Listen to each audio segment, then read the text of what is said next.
now that we're all crying, this should be no problem. So I want to tell you a little bit about my story. When I graduated college, my parents took me out to dinner to celebrate. They told me they had a big gift for me. Being a 22-year-old just graduating college, I was a little bit selfish.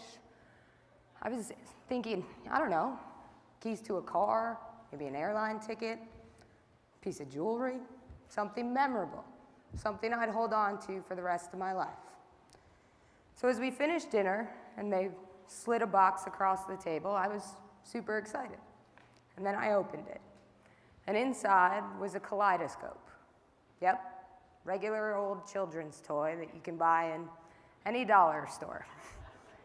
Needless to say, I was a little bit frustrated, and I went home that night, and I stashed it away. I was frustrated because I didn't get it. I didn't get what they meant. It came with this beautiful note that said, Alyssa, we're so proud of you. Your future is all in how you choose to see it. Well, at that point, my life had been pretty good. I don't mean to say it had been easy. I'd worked hard, I'd gotten good grades, been a pretty good kid, but I just couldn't wrap my head around a kaleidoscope for graduating college. My life continued to be pretty good. I launched a successful sales career in the Washington, D.C. market. I had a great personal life, a great apartment.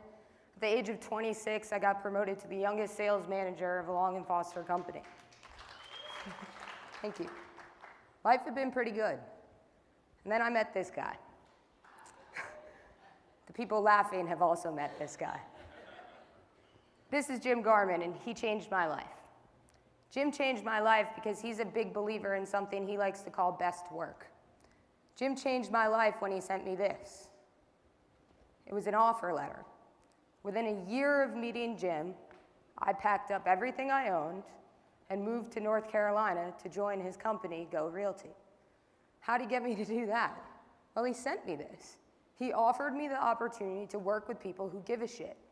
He offered me the opportunity to make a dent in the universe, to do work that matters, to care about what I'm doing every single day, to create where nothing had existed before. And let me give you one piece of advice. If you ever are lucky enough to get an offer letter like this, you too should go. But was it scary? Yeah, it was fucking terrifying.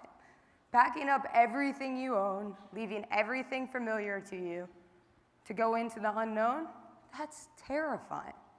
But I did it. And what can happen when you face the unknown and you overcome your fears?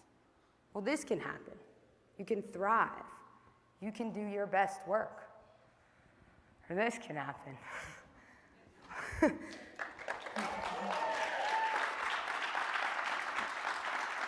This is the second part of my story. You see, making a living isn't exactly the same thing as making a life. Making a living is pretty easy most days. Making a life, that could be a whole lot harder. I moved to North Carolina and I fell in love with a woman. Nope. No, I didn't see that one coming, and I'm pretty sure she didn't either. But it happened, and it was scary.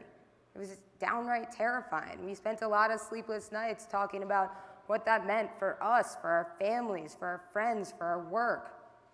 How would we do this? What did this look like? Would people accept us? And then we realized one thing. We had to shift our thinking.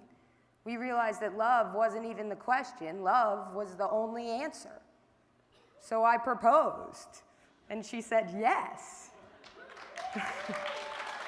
I got one too. And along with that came two amazing stepkids that I absolutely adore as much as their mom. You see, life looks a lot like this most days. I used to sit at a desk and get my work done. Now I'm on the floor with two kids and a dog looking over my shoulder.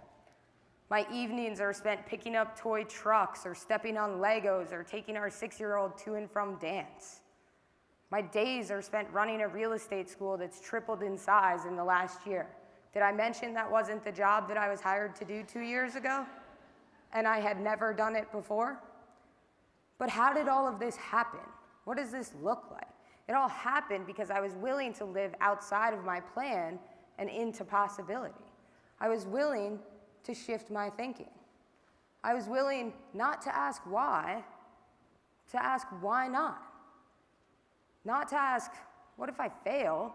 And start thinking, what if I succeed? So back to that kaleidoscope that I'd stashed away, never to be seen again. It was indeed never to be seen again. Don't tell my parents. I looked for it this week, and I couldn't find it anywhere, and I was devastated. So I ordered another one off Amazon. That may seem kind of silly to you guys.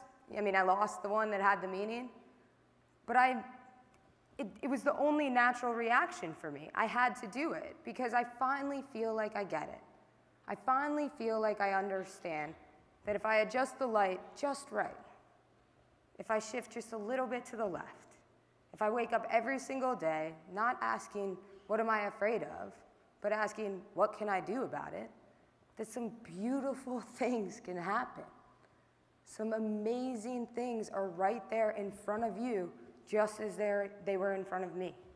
So I'll ask you, no, I'll challenge you. What would you do if you weren't afraid? Thank you.